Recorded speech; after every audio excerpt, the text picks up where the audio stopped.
उत्तर प्रदेश में सरकारी प्राथमिक और उच्च प्राथमिक स्कूलों के विलय मर्ज का मामला अब सुप्रीम कोर्ट तक पहुंच गया है।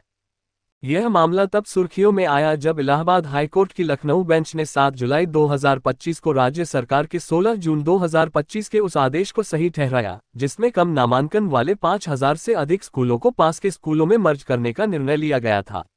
इस फैसले के खिलाफ याचिकाकर्ताओं ने सुप्रीम कोर्ट का रुख किया और 14 जुलाई 2025 को सुप्रीम कोर्ट ने इस याचिका पर सुनवाई करने की सहमति दी।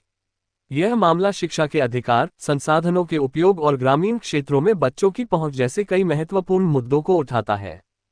मामले की पृष्ठभूमि: उत्तर प्रदेश सरकार ने 16 जून 2025 को एक आदेश जारी किया, जिसमें 1.40 लाख सरकारी प्राथमिक और उच्च प्राथमिक स्कूलों में से उन 29,000 स्कूलों को चिन्हित किया गया, जहां 50 या उससे कम छात्र पढ़ते हैं।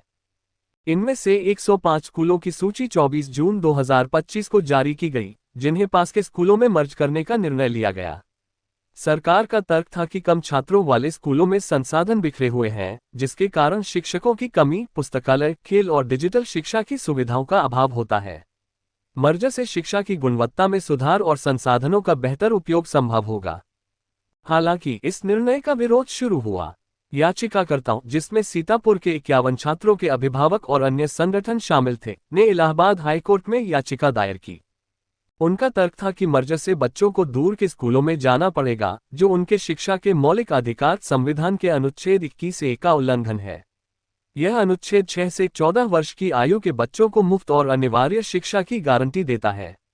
याचिकाकर्ताओं ने ये भी कहा कि नियम 4(1)(a) के तहत 300 की आबादी वाले क्षेत्र में 1 किलोमीटर के दायरे में स्कूल होना अनिवार्य है। हाईकोर्ट का फैसला: इलाहाबाद हाईकोर्ट की लखनऊ बेंच ने 7 जुलाई 2025 को याचिकाओं को खारिज कर दिया। कोर्ट ने कहा कि सरकार का ये दायित्व नहीं है कि हर 300 की आबादी वाले क्षेत्र में 1 किलोमीटर के भीतर स्कूल स्थापित करे। कोर्ट ने माना कि मर्ज का उद्देश्य संसाधनों का बेहतर उपयोग और शिक्षा की गुणवत्ता में सुधार है, न कि बच्चों के अधिकारों का उल्लंघन।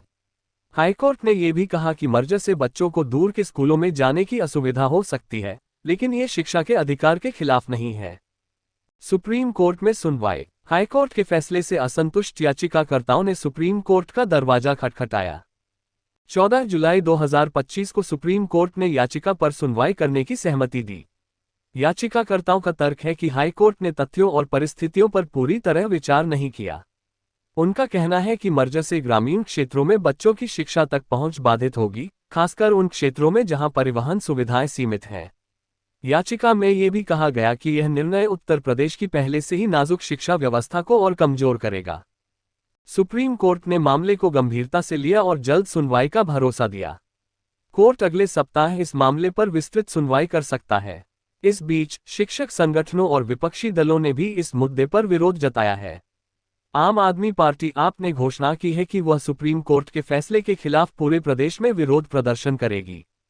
विवाद के प्रमुख बिंदु: शिक्षा का अधिकार। याचिकाकर्ताओं का कहना है कि मर्ज से बच्चों को दूर के स्कूलों में जाना पड़ेगा, जो उनके शिक्षा के अधिकार का उल्लंघन है। संसाधनों का उपयोग: सरकार का दावा है कि मर्ज से शिक्षकों और अन्य संसाधनों का बेहतर उपयोग होगा, जिससे शिक्षा की गुणवत्ता बढ़ेगी।